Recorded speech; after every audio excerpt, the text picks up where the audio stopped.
Hare Krishna devotees, please accept my humble obeisances. All glories to His Divine Grace, Srila Prabhupada. I would like to warmly welcome you to the celebration of the third annual Books Are the Basis Week Festival. This week is solely dedicated to encouraging devotees in the daily reading of Srila Prabhupada's books. Today, we offer you a presentation by His Grace Krishna Premarupa Prabhu on the Nectar of Instruction. I hope you will relish this glorification. Please subscribe to our YouTube channel as we will be releasing new content every day of the festival.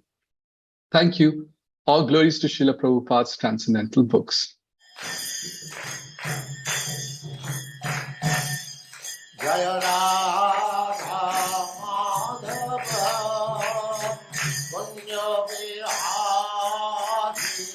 Hare Krishna, dear devotees. Welcome to this presentation on the Nectar of Instruction, a book written by Srila Prabhupada as a commentary on the Sri Upadeshamrita, originally written by Srila Rupa Goswami.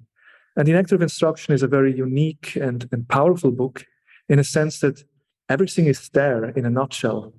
Like the Bhagavad Gita has 700 shlokas, the Srimad Bhagavatam consists of 18,000 shlokas, and here in the Nectar of Instruction, we only have 11 shlokas. But in these 11 shlokas, everything is there, from the very beginning steps up to the highest level of devotional service. Also, it gives very clear instructions to the readers what to do and what not to do. And Srila Bhakti-Vedanta Saraswati Thakur also commented in his Anuvriti commentary that this book can award the reader the highest perfection, which is Bhava Bhakti or Prema Bhakti. So with this talk, we like to encourage and inspire devotees to read this book and study it more deeply. Let us start.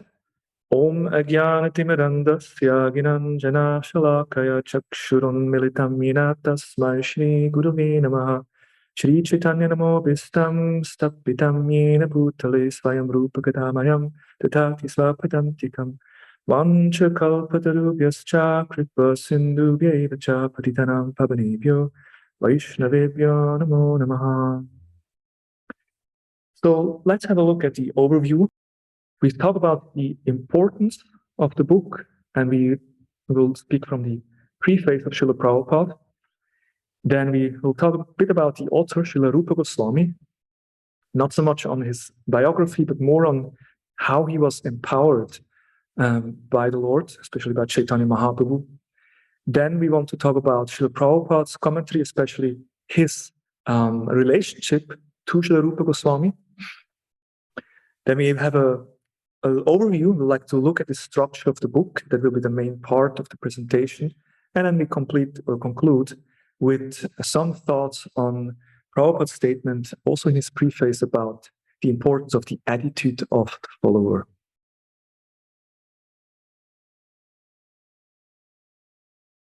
So in the preface, Srila Prabhupada makes the following couple of statements. Upadeshamrita consists of the first instructions for neophyte devotees. One should follow these instructions very strictly. Then it will be easier to make one's life successful. Sri Rupa Goswami was the leader of all the Goswamis, and to guide our activities, he gave us this Upadeshamrita, the Nectar of Instruction, to follow. So here we can see this book was specifically written to give guidance to the devotees. And Prabhupada also speaks about the first instructions for the neophyte. And as we mentioned, it takes us step by step up to the highest level, but it begins with a very basic understanding. Then, to achieve the highest success in life by becoming a Goswami and then a pure devotee of the Lord, one must follow the instructions known as Upadeshamrita, which have been given by Srila Rupa Goswami. As Sri Chaitanya Mahaprabhu left behind him the 8 verses known as Shikshastaka, Rupa Goswami gave us Upadeshamrita so that we may become pure devotees. So the goal is to, of course, attain pure love of God, and that means to become a pure devotee. That's the highest success in life. And it's also quite significant that Srila Prabhupada compares Rupa Goswami's work, known as Upadeshamrita, with the Shikshastaka. Of course, Chaitanya Mahaprabhu didn't write anything else, but still he gave all the essential teaching were given into Shikshastaka. So similarly, Rupa Goswami has given the essence in his Upadeshamrita in a short form. So these are some thoughts about the importance of the book. Now let's have a look at the author himself, Srila Rupa Goswami. Of course, he was the leader of the 6 Goswamis of Vrindavan, and that's why we're also known as the Rupanugas, as the followers of Rupa Goswami, and of course also as Srila Prabhupada and Nugas, as the followers of Srila Prabhupada.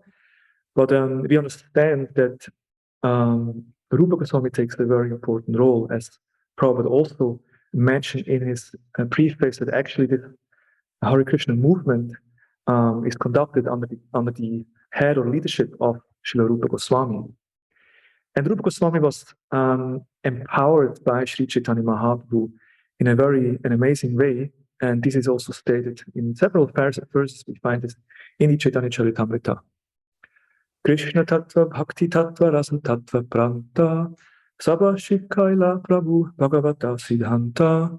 Sri Chaitanya Mahaprabhu taught Srila Rupa Goswami the ultimate limit of the truth about Lord Krishna, the truth about devotional service, and the truth about transcendental mellows, culminating in conjugal love between Radha and Krishna.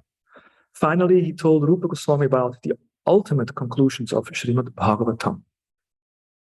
So all the tattvas, the different truths were given to Srila Rupa Goswami by Chaitanya Mahaprabhu. Ramananda, Bhase, Yatta, Siddhanta, Shunila, Rupa, Kripa, Karita, Sabha, Sancharila. Sri Chaitanya Mahaprabhu taught Rupa Goswami all the conclusions he had heard from Ramananda Roy and duly empowered him so that he could understand them. So not only taught Chaitanya Mahaprabhu all the tattvas to Rupa Goswami, but he also empowered him to deeply understand and realize these truths. And this one is amazing, that Shri Rupa Hridhaya Prabhu Shakti Sancharila Sarvatava Nirupane Pravina Karila. By entering the heart, Rupa Hridhaya Prabhu, by entering the heart of Rupa Goswami, Sri Chaitanya Mahaprabhu empowered him to ascertain properly the conclusion of all truths. He made him an experienced devotee whose decisions correctly agreed with the verdicts of the disciplic succession. Thus, Srila Rupa Goswami was personally empowered by Sri Chaitanya Mahaprabhu. So, from this shlokas, we can understand how amazingly blessed and empowered Rupa Goswami was as the main Shishya, disciple of the Lord. That the Lord entered his heart and personally empowered him in such a way. Then also it says here in the Madhya Lila, being the embodiment of Sri Chaitanya Mahaprabhu's ecstatic love, Priya Swarupe, Prema Swarupe, Rupa Goswami was naturally very beautiful. Sri Chaitanya Mahaprabhu expanded his mercy to Srila Rupa Goswami just so he could render service by writing transcendental literatures. So we can see that that's why the books of Srila Rupa Goswami are so essential, so important, because no one knew the heart as well as Rupa Goswami amongst his disciples. And this is also confirmed in another pastime. We hear the description in the Chaitanya Charitamrita how Chaitanya Mahaprabhu dancing in ecstasy in front of Lord Jagannath during the Rath Yatra festival and reciting shlokas or poems describing the ecstasy actually of Srimati Radharani. And no one could really understand what the Lord is talking, except Sarup Damodar, who also always knew the heart, but others could not understand. But Rupa Goswami then, he compiled shloka to describe the ecstatic symptoms of the Lord in the mood of Srimati Radharani. And when Mahaprabhu then came to the Bhajan Kutir of Rupa and found this palm leaf or this shloka, he was amazed. How could Rupa understand my heart? He was asking, my heart is very confidential. How did you know my mind in this way? After saying this, he firmly embraced Rupa Goswami. And similarly, it's described here. Having shown the verse to Swarup Damodar with great wonder, Chaitanya Mahaprabhu asked him how Rupa Goswami could understand the intention of his mind. And of course, Swarup Damodar replies that, well, you have blessed him, you have empowered him. And because of your empowerment, because of your blessings, Rupa could understand your heart. And Prabhupada writes a very interesting purport.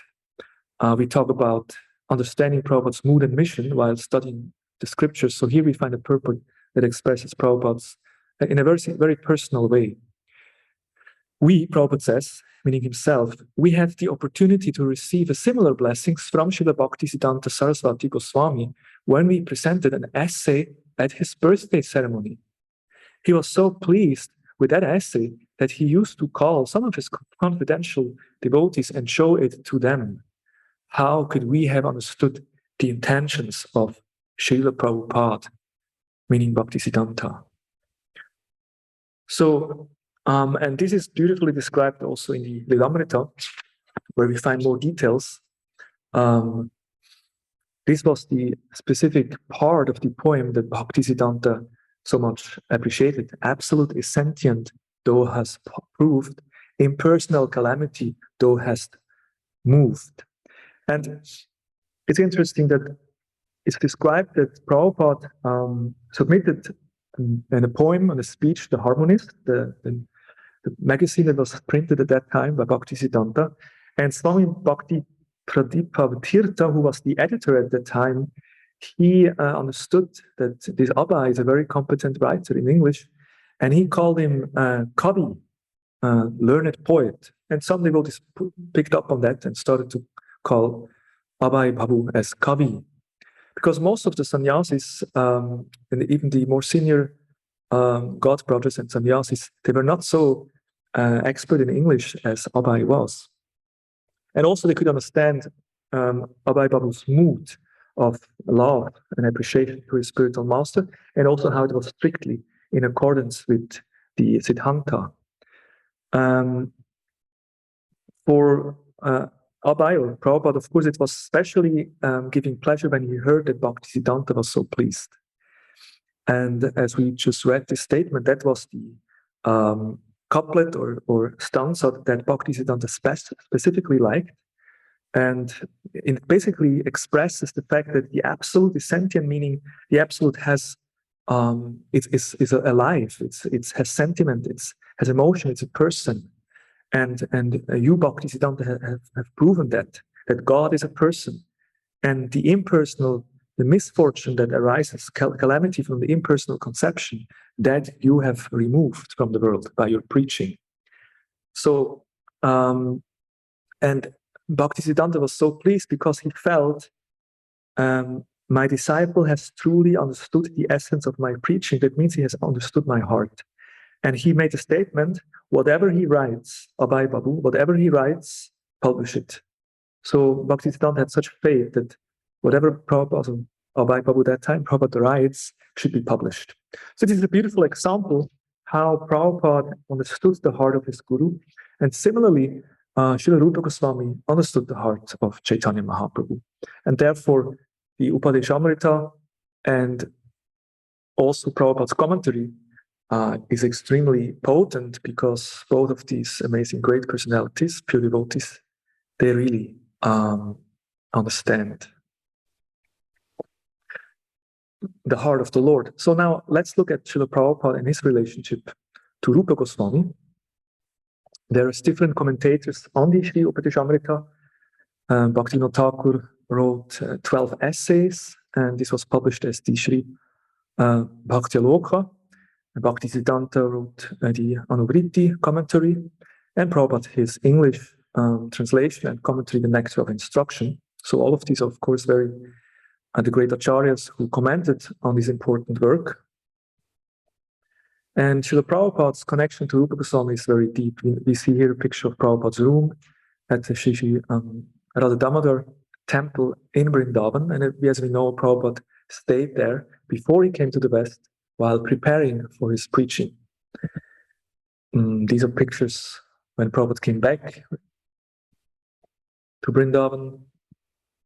And also we know that Prabhupada had 2 rooms, and from this room where Prabhupada took prasad, accepted prasad, from the window he could see directly to the Samadhi and Bhajan Kutir of Srila Rupa Goswami. And we know that Prabhupada very deeply meditated upon Rupa Goswami and requested his mercy. There is also beautiful descriptions. We find that there is a Brijbasi, his name is Hridayananda Babaji Maharaj, who tells the story how he lived very close, and he still lived when the interview was taken, close to the Radha Damodar temple. And many times in the middle of a night, maybe 1 or 2 o'clock in the night, that Babaji heard someone crying, shouting, and he was wondering, who is that, what is it? But he tried to sleep, so that's why he didn't bother. But one night, it was a full moon night, he got up and he climbed up to the roof of the house and looked down into the Radha Damodar courtyard to see who is that.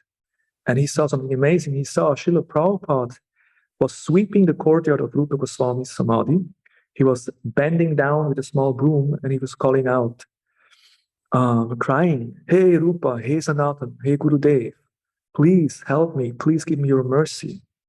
Without your mercy, I cannot do anything. Please empower me so that I can fulfill your order."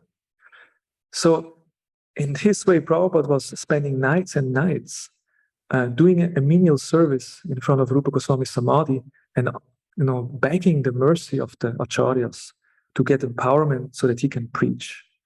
And his Hridayananda Babaji says, many years later, when he found out that Chaitanya Mahaprabhu has chosen this Bhakti-Vedanta Swami, it was not a great surprise, because having seen such dedication, such surrender and sadhana performed by Prabhupada at that time in the courtyard of the Samadhi of Rupa Goswami.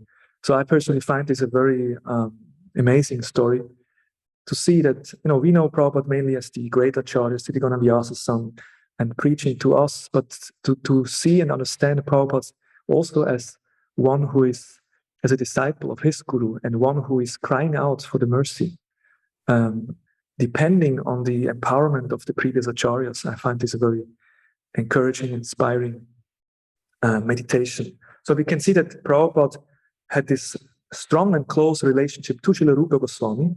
So when Prabhupada comments on Rupa Goswami's work, we can understand that certainly Rupa Goswami has empowered Prabhupada very much, and actually that's also revealed that at one point Rupa Goswami actually appeared in a vision and encouraged Prabhupada to preach, that he shouldn't worry, that actually the whole Parampara stands behind him and blesses his endeavor to share Krishna consciousnness around the world.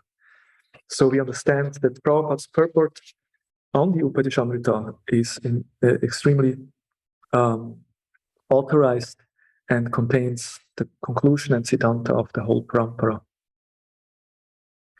Okay, so now understanding the author and the commentator of this important literature, let's have a look at the structure of the book itself, an overview. This is an outline given by Bhaktivinoda Thakur in his notes. The first text describes the symptoms of the self-controlled Madhyam Adhikari. Then text 2 to 4, his external behavior and devotional practice. 5 to 8, his internal development and vision, the way he also interacts with other devotees and the way he sees others. Then 9 to 10, the successive order of worshipful places and personalities. And then finally 11, the highest glory in the entire universe, which is Shri Radha Kund, Vrindavan. Now, we have here a little visual version of this structure, and I'm grateful to my teacher, His Grace Adi Purush Prabhu from the VIHG, Bhakti-Shastrы, Bhakti-Vaibhava teacher, who, when I did my Bhakti-Shastrы, introduced us to the book through such a map. This picture was taken from a flip chart that I made at some point when I started to teach.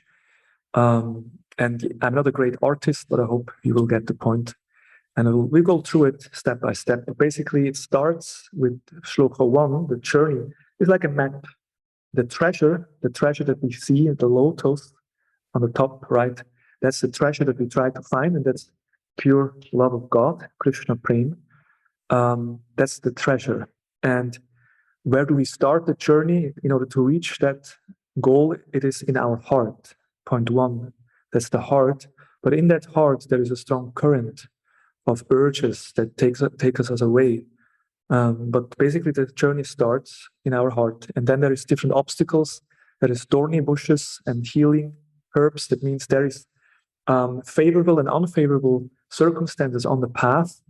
Then the next three shlokas, 4 to 6, they describe how a Vaishnava is dealing with other Vaishnavas. And then when one has perfected his interaction, one attains the nectar of the holy name, and from there one can start spontaneous devotional service and enters into Vrindavan Dham. That's the map in a very short overview. And now we will just go through the different steps. So let's start with text 1. And as we explained, the text describes the different vegas, the vegam, and the different urges that sadhaka faces, or a conditioned soul. And these vegas or urges, they are compared to current. Let's have first a look at these different urges. Yes, it's the symptoms of a Goswami, one who can tolerate these urges. So the text describes a sober person who can tolerate the urge to speak, the mind's demands, the action of anger, and the urges of the tongue, belly, and genitals, is qualified to make disciples all over the world, like a personality, Srila Prabhupada. So, as we said, like in a river, there is very strong current, and you can easily be taken away by this strong current. Similarly, within our heart, we do have these urges that take us away from the goal of life. Avajo vegam, manasa krodha vegam, jiva vegam, udara pashta vegam, itan vegam, yo vijahitadira. And the word is interesting. The urges are the urge to speak. Prabhupada speaks about how the materialistic people, they're quacking like a frog, attracting the attention of the snake, inviting death. And how some spiritualists try to just stop speaking, but the actual solution is Krishna Katha. Very beautifully, Prabhupada describes the problem and gives a Krishna conscious solution to each of the different urges. Then the urge of the mind is demand. And Prabhupada suggests that we should concentrate our mind on Krishna, like the sun that would dissipate the darkness. Then the action of anger should be controlled, and Hanuman and Arjuna are the example how to engage the anger in the Lord's service. The urges of the tongue, belly, and genitals are also described.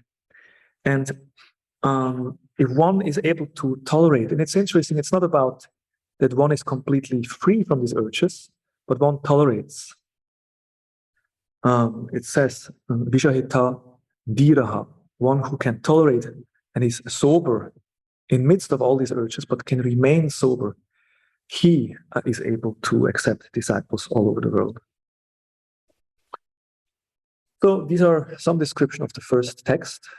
Then we move on to text 2, which, as we mentioned, describes some obstacles on the path. These text describes 6 faults unfavorable for the execution of devotional service. They're compared to thorny bushes or to poisonous herbs that give us a lot of troubles. Atyahara prayasyascha prajalpo niyamagraha yanasangascha laulyam cha sabdhir bhakti vinashati. So sabdhir bhakti vinashati, the 6 items that destroy bhakti. These are eating more or collecting more than necessary, over-endeavoring for mundane things, talking unnecessarily about mundane subject matters, practicing the scriptural rules only for the sake of following them, or rejecting the rules, working whimsically, associating with worldly-minded persons, being greedy for mundane achievements. So these are all different obstacles on the path, and one should avoid them.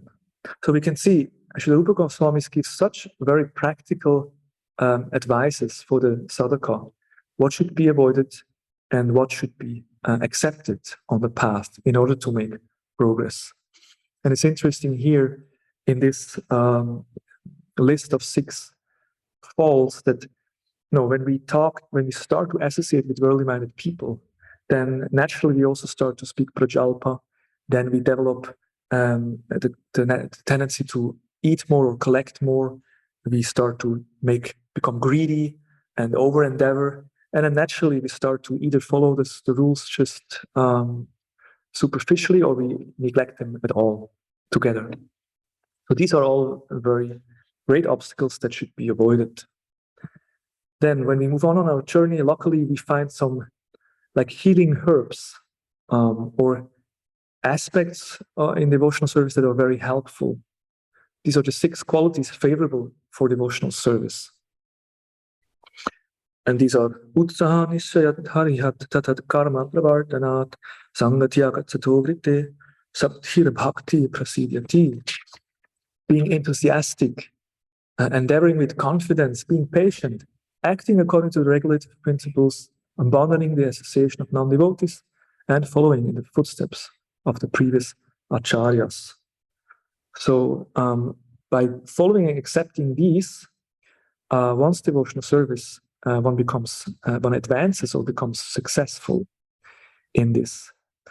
Srila Prabhupada especially emphasized on enthusiasm, that one should accept this opportunity to return home, back to Godhead, very enthusiastically. Without enthusiasm, one cannot be successful. Even in mundane activities, one needs enthusiasm. What to speak of trying to go home back to Godhead? Endeavor executed with intelligence in Krishna consciousness is called utsaha, or enthusiasm. The devotees find the correct means by which everything can be utilized in the service of the Lord. In this way, the devotee is very enthusiastic. He's also very confident. He has faith. And at the same time, he's also very patient. Because otherwise, we can become a bit too passionate. But the sattva guna is also there. So we are enthusiastic and determined, but we're also patient. And Prabhupada gives the example of a newly married girl who naturally expects a child from her husband, but she has to wait at least 9 months before she can receive the child. So similarly, we endeavor and practice, but we also need to be patient before we attain the desired success of becoming more fixed in devotional service and develop attachment and love for Krishna. So these were the first 2, an obstacle and what helps us on the path. And now we enter into these 3 shlokas that describe the dealings amongst devotees. And it's interesting how this is in the middle of this map and how it is important, the relationships and amongst Vaishnavas. So text 4, which is also a very important and famous text that describes the 6 symptoms, the sat vidham priti lakshanam. Priti lakshanam, the symptoms of priti, of love. So giving gifts or charity, accepting gifts, revealing one's mind in confidence, inquiring confidentially, accepting prasadam, and offering prasad. These 6 are a very powerful recipe or method to establish loving relationship. And Prabhupada, it describes that even in mundane affairs like businessmen, they also meet during a business lunch. They take food and they exchange, they may bring a gift. So what to speak of devotees who have spiritual relationships? And the purport of Prabhupada describes in a great length the activities of ISKCON and how it's all based on these 6 loving exchanges. Prabhupada says, the International Society for Krishna Consciousness has been established to facilitate these 6 kinds of loving exchanges between devotees. The life of the Krishna Conscious Society is nourished by these 6 types of loving exchanges among the members. Therefore, people must be given the chance to associate with devotees of ISKCON, because simply by reciprocating in these 6 ways, mentioning above, an ordinary man can fully revive his dormant Krishna consciousness. So just by having sadhusanga association amongst the devotees in these 6 kinds of exchange, one can reawaken one's natural Krishna consciousness. Then moving on further on the map, text 5 describes three kinds of Vaishnavas and how we deal or render service to them. So one should mentally honor the devotee who chants the holy name. One should offer humble obeisances to the devotee who is undergone spiritual initiation and does worship. And one should associate and faithfully serve that pure devotee who is advanced. So this shloka describes the Kanishta, Madhyam, and the Uttama Adhikari, and gives us advice and guidance how to deal according to the devotees we are interacting in a different way. A very essential instruction, Vaishnava etiquette, how to behave and interact amongst the devotees. And not only in the external action, but also internally, how we perceive the world and how we see other devotees. So this is text 6 is a warning against seeing a transcendental Vaishnava with ordinary view. Being situated in his original Krishna consciousness position, a pure devotee does not identify with the body. Such a devotee should not be seen from a materialistic point of view. Prabhupada explains that one should overlook such a devotee's bodily faults, and one should understand that the pure devotee is never polluted. And Rupa Goswami gives the example of the water of the Ganges. Sometimes in the rainy season, and of course nowadays even outside of the rainy season, there might be some pollution in the river. But a devotee who has full faith in the Ganges still will take a bath. Similarly, even though we may see external mistakes or so-called faults in a Vaishnava, we should not see a devotee with such ordinary vision, because the devotee himself, he does not identify with the body, he is a pure devotee, so that's why we should not see him in such a mental conception, but understand or worship and respect him as a Vaishnava. So again, the culture of respect and humility is very much emphasized by Rupa Goswami. And when we look at the map, it's interesting that we find here there is this is a kind of a mountain range. There's some hills and mountains on the way. That means there is a great hindrance or obstacle on the path. And the symbolic, and I think Adi Purush mentioned that this was Bhanu Swami's I think commentary on that one has to overcome the mountain, and that's a great success. If one actually overcomes these mountains, one attains the deeper taste in chanting of the holy name. That means in order to enter deeper into the holy name, we need to first perfect our dealings amongst the Vaishnavas. We need to have loving exchanges amongst the devotees in a respectful mood and serve the Vaishnavas. And if we receive the blessings of the Vaishnavas, then we may get a chance to enter more deep into the holy name, which is the essence of all our practice.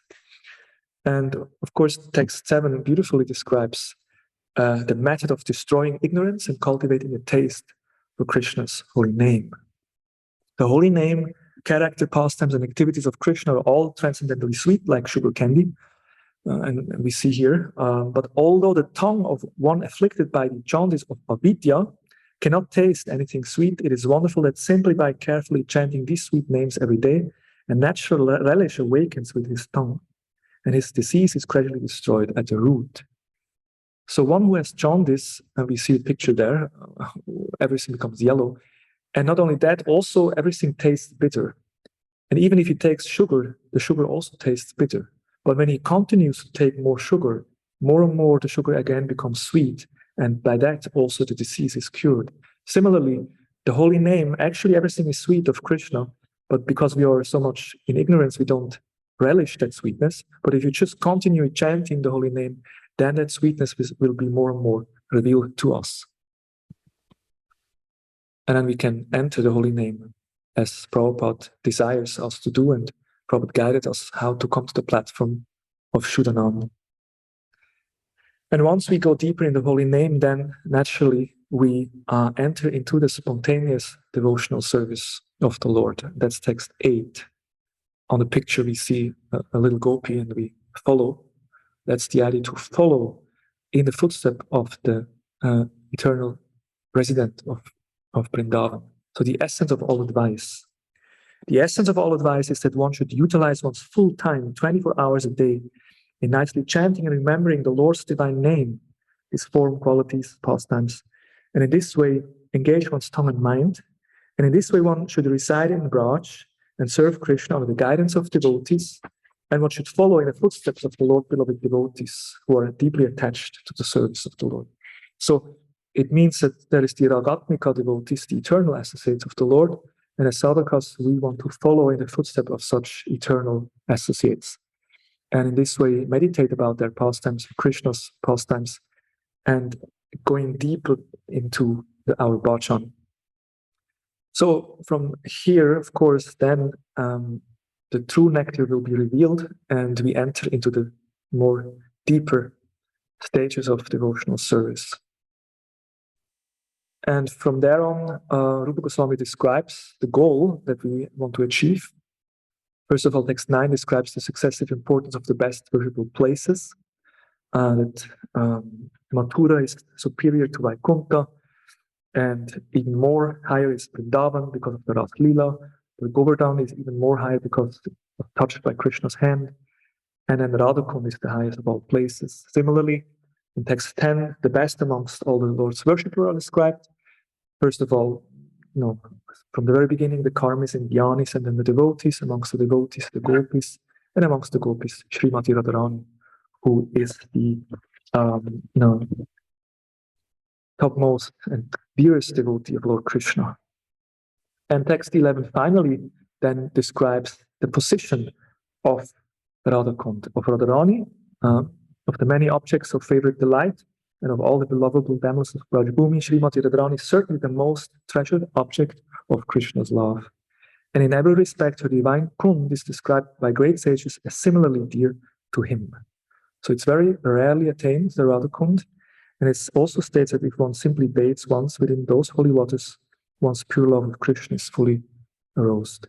So in this way, Rupa Goswami concludes this wonderful book by describing the glories of Sri Radhakund. So this is the overview of the book, so we can easily remember that, especially when we remember this visual map, searching for the treasure of pure love of God. And in only 11 shlokas, as we mentioned in the beginning, the very beginning steps up to the highest perfection is beautifully described by Srila Rupa Goswami and revealed to us by Srila Prabhupada. So I'd like to conclude with just a few thoughts about Prabhupada's statements in his preface about the attitude of the follower. Advancement in Krishna consciousness depends on the attitude of the follower. That's such a powerful statement, especially when we think that Rupa Goswami, in his instructions in this book, so much emphasizes the proper conduct, the proper mentality and mood of a devotee in order to enter into the higher taste of chanting and spontaneous devotional service. So that's why Prabhupada emphasizes in the preface that the attitude is what is really important.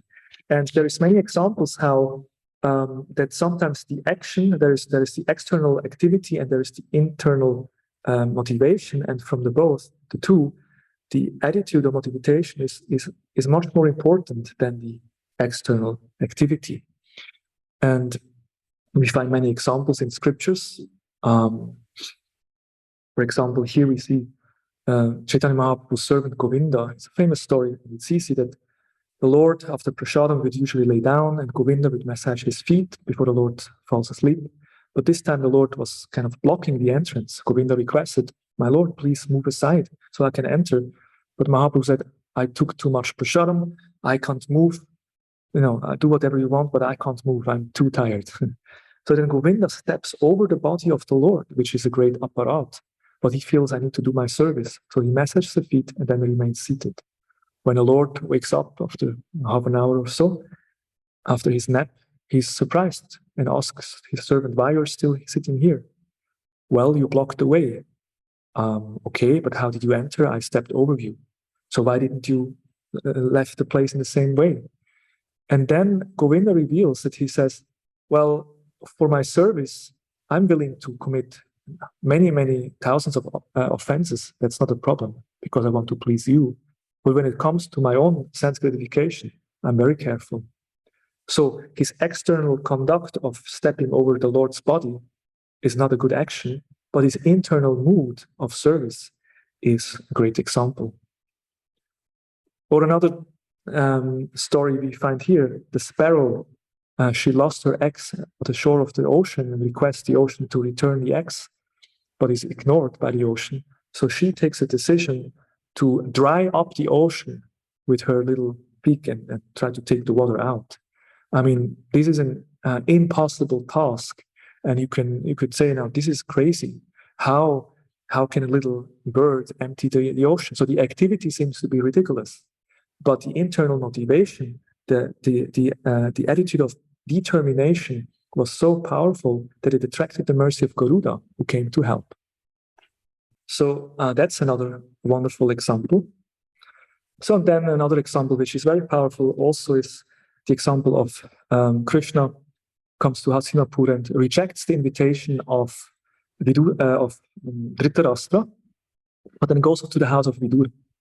And the wife of Vidura is so enthusiastic to offer with love and devotion some fruits to the Lord that she actually, she peels the bananas and throws away the bananas and offers the peel.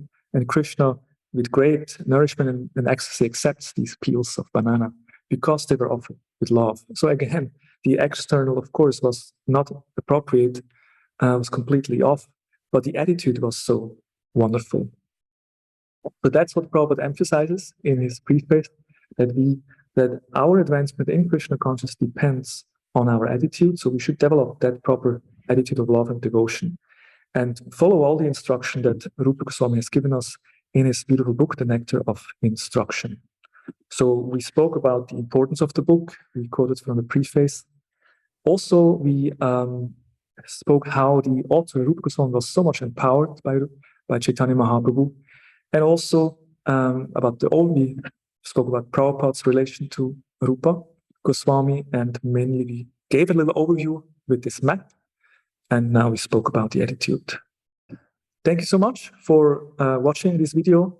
And we do hope that you enjoyed this little presentation and hopefully found some inspiration to study and read the Upadeshamrita yourself more deeply.